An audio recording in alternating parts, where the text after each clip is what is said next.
মেষ রাশি, মনের ইচ্ছা পূর্ণ হবে। বৃষ রাশি, চালাক লোক থেকে দূরে থাকুন।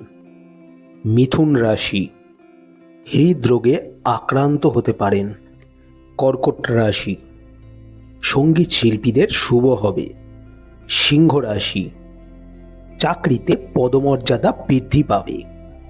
কন্যা রাশি, বিষাক্ত প্রাণী থেকে সাবধান থাকুন। তুলা রাশি, পায়ের বেদনায় কষ্ট পাবেন। বৃশ্চিক রাশি, মনে আনন্দ লাভ। ধনু রাশি, দুঃসংবাদ আসতে পারে। মকর রাশি, জ্বর পীড়ায় কষ্ট পেতে পারেন। কুম্ভ রাশি, দূর ভ্রমণে বিপদের আশঙ্কা। মীন রাশি, পত্নীর শরীর খারাপ হতে পারে।